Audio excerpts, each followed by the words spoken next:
All right, welcome everyone. Semblance of Sanity. I'm Caleb. I'm Jacob. And we're here for Shinsekai Yori, episode 23, They in the Tunnels. Mm-hmm. Maybe Under in Chased. Tokyo. Under Tokyo. Yep, that's right. And they're dealing with environmental problems and hazards. Mm-hmm. And their ogre is after them. Yeah. The setup that Yakumaru or Squira. Right.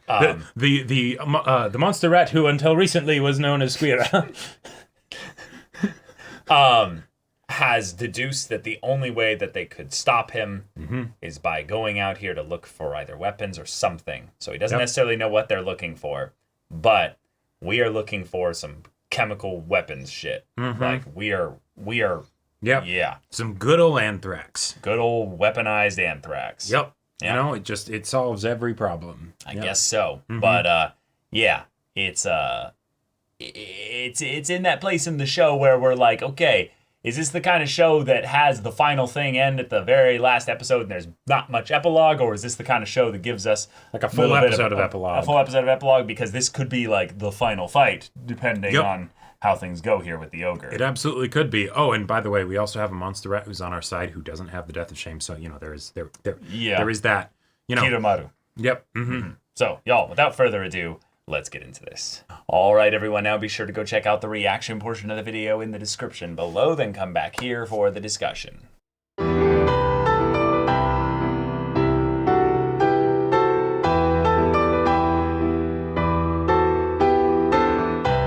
All right. Yep. So we've got ourselves a finale setup here. Yep. Shun has made contact with Saki through the impression that his power left in her being, her heart, her emotions, her mind, her soul. Okay. And she's able to then have this communication with him. It's very fleeting and vague, but it is something that is guiding her towards the truth, towards a solution. Yep. And now she has the weaponized anthrax. She has, well, in some ways, the answer. Yeah. Child is not an ogre. Nope. It's probably just a child that was taught specifically a way around the perception that it's killing humans. Right. And thus, it is not an ogre. It is not ignoring the death of shame. It absolutely could experience the death of shame. Right. If it was conditioned properly. That might be the ultimate way to defeat it then, is to just be like, no, you're a human. And then it's like, wait, what? Yeah, and also the way for them to potentially figure out this whole problem for just the future forever as well. Yep. And it's scary. That's a scary bit of knowledge. Like, because in some ways it's that's how easy it was. Right. You just make sure that they are disassociated from birth. You know. Yeah. And there you go. There you go. It's as easy as pie. Yeah. So all right, we are in endgame territory here. Inui is dead, gone, or probably, who knows? Something. We'll see. But Satoru and Kiromaru are separated. Yeah, probably from Saki. Probably had to deal with their own stuff there. They'll probably come back in the story later. I liked that the guy was suspicious of Kiromaru, but I don't think his suspicions are entirely founded in the Kiromaru is bad. I feel like it's more that Kiromaru had secrets. Yeah. Maybe Kiromaru has some shame with the reasons why he's here. Or it could be something that is, would maybe give them reason not to trust him, and maybe that is legitimate, but he's still actually working with them because, his people were like entirely wiped out by Yakumaru. So I don't think he's exactly like wanting Yakumaru to succeed here. It might be something where, who knows, it's I would love to, get rid of Yakumaru and then also get rid of all the humans, all the gods with their power, and hey. But he is, now that I think about it, he is the convenient survivor trope. Like, he is basically the one that had the name, and yet everyone should have died, but somehow he didn't. Yeah, and while I believe that his people would have, sacrificed themselves if it meant saving him, you're talking about someone with power. Someone specific surviving that's the leader and stuff does feel like a bit of a stretch. Right, but there are also a lot of narrative conveniences in this show in general, so it's the whole we'll see in the next episode probably. Yeah. The threats and the problems that they faced in this felt very Fun fun and very scary. And, all sorts of weird and don't want. Yeah. I also loved the ways in which they've kind of got this proper dungeon crawl that they're going through here. But, things just get fucky at times. The little Alexa thing eventually runs out of battery. Yeah, of course it does. Oh, we're getting chased. Let's dig up into a spot where we can find another tunnel, seal it back. Yep. Oh yeah, that's gonna.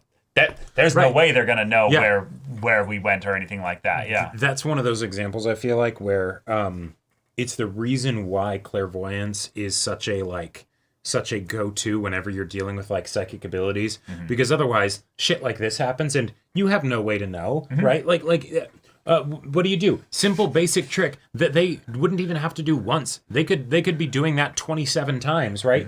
And what do you do? Collapse the entire tunnel network, right? Like that's about what you'd need to do in order to make sure that they couldn't do that. Right. The main thing that Yakumaru has going for him is that he's probably getting more and more reinforcements over time. Sure. As they keep looking for them here, and they can tell that because of the birds, they know, they haven't left. They're still here somewhere. Right. And that I did really like even if it takes us a while to find them, we know they are not above ground, right? Because we have precautions in place for that. Cool. And they have bells that they're communicating with sound. Genius. Yep. Cool. All you need is like crazy in the tunnels and all you need is like a 5 or 6 code system and you're set. Yep. There you go. All right. I get the feeling this finale could entirely resolve with just Saki by herself. As far as the ogre is concerned, I still get the feeling that Satoru and Kiromaru are gonna get brought back in and they're gonna be okay. I feel like in a lot of ways, Kiromaru being the next stage of things with the monster rats actually feels potentially really that's true. Good. The idea of him being someone that survives this whole thing, sees what the monster rats are capable of, but also then provides a leadership replacement for Yakumaru. Yep. So that we don't have this happen again. Just ongoing war and all that stuff. Right, but then the humans basically are like, okay, we can't treat you guys as subservient. You guys are equals. You guys are practically humans. There's no point in making distinctions. You are a sapient life. Right, and in some ways, thematically, the idea of this child not being an ogre, it's perfectly poignant in and the monster rats aren't monster rats. They're just another species that might as well be humans. They're so dang close that it's pointless making the distinction. Yeah. Therefore, that kind of easily substitution jitsu that Yakumaru probably did with for the kid. Child. Yeah. Yep. It shows how You're just a bit different, and you don't have fur, but you're a monster rat. Don't worry. Oh, and they're bad monster rats, or there's something completely different. Or there's something. They're demons. Exactly. Right. Yeah. They're just whatever. Bad people. Right. And yeah. So you don't have to feel bad if you see any of them. I'm gonna be so proud of you. The more you that's kill. Right. You go, girl. Yeah. Oh, I'm excited to have Shun kind of being like a presence in the story, and yet not a mechanical power-based one. That's a fun way to keep this more spiritual and esoteric rather than why isn't Shun save her from being attacked in some way at some point in the future? A weird theory that I had is I was like, wait a minute, is this going to be something where Shun dies from the death of shame instead of Saki or something? And I was like, no, I don't like that at all.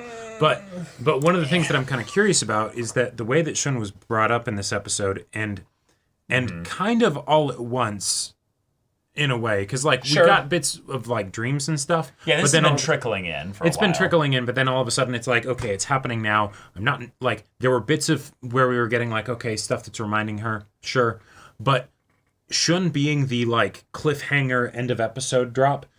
Normally, that would make me think that it's going to be now I'm going to give you the big exposition, and it's going to take up the lion's share of the next episode. But I feel like all the stuff that he would have to say, other than maybe character stuff of, I missed you, all that. Yeah. We've kind of already been told, right? I think it's going to be not an ogre. I think it's going to be about a 2 or 3 minute conversation. That's what I'm kind of getting the vibe of, too. But the main thing is that they brought up the idea of the leaking of power, the subconscious because of the spiritual barrier. But I think what they're really emphasizing here is that by her distance from the village, maybe there's some mechanic as to her getting her memories back. Oh, like the spiritual barrier has some effect on those inside of it as well. That's active. Okay, I figured it was just a thing of like, either because of their connection with each other or because of like her being near him when he was actually like right. I'm just trying to give an explanation as to why it suddenly happens here because they didn't give one. It's gotcha. just no, you finally broke through.